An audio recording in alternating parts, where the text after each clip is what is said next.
चीकू और पीकू की प्रेम कहानी एक बार की बात है। एक हरे भरे जंगल में दो सुंदर तोते रहते थे जिनका नाम चीकू और पीकू था। चीकू एक चमकीले हरे रंग का तोता था जिसकी चोंच लाल थी, और पीकू एक चमकीले नीले रंग का तोता था जिसके सिर पर सुनहरा ताज था। वे सबसे अच्छे दोस्त थे और अपने दिन साथ उड़ते, खुशमिजाज गाने गाते और जंगल के अद्भुत नज़ारों की खोज में बिताते थे।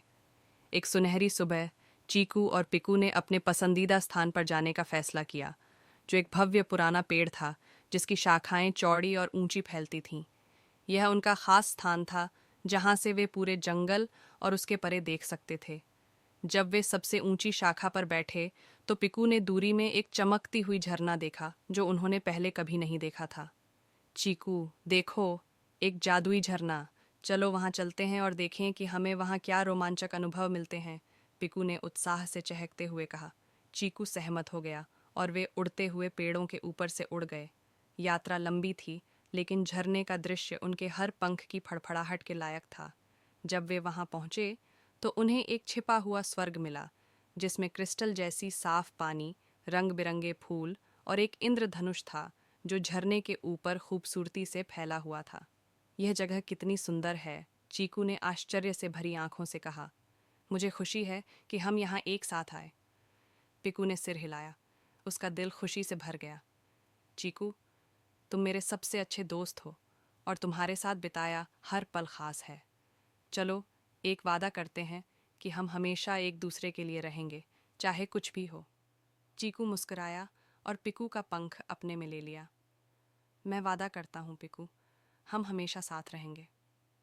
जैसे ही उन्होंने अपना वादा किया, एक हल्की हवा चली जो फूलों की पंखुड़ियों को उनके चारों ओर बिखेरने लगी। जंगल ने उनकी दोस्ती का जश्न मनाया और झरने के ऊपर का इंद्रधनुष और भी चमकने लगा। उस दिन से चीकू और पिकू अक्सर उस जादुई झरने पर जाते और अविस्मरणीय यादें बनाते। एक दिन जब वे झरने के पास खेल रहे थे, चीकू ने जमीन पर एक छोटा घायल पक्षी देखा। बिना किसी हिचकिचाहट के चीकू और पिकू मदद के लिए दौड़ पड़े। उन्होंने उस छोटे पक्षी की देखभाल की, उसे खाना और पानी दिया और अपने गीतों से उसे सुकून पहुंचाया। छोटा पक्षी जल्द ही ठीक हो गया और उड़ गया, लेकिन उससे पहले उसने चीकू और पिकू को उनकी दयालुता के लिए धन्यवाद दिया। तुम दोनों न केवल दोस्त हो बल्कि जंगल के नायक भी हो, वह पक्षी आकाश में उड़ने से पहले बोला। चीकू और पिकू को गर्व और खुशी महसूस हुई। उन्होंने महसूस किया कि उनका बंधन केवल एक साथ मज़ा करने के लिए नहीं है, बल्कि दूसरों की मदद करने और एक अंतर बनाने के लिए भी है।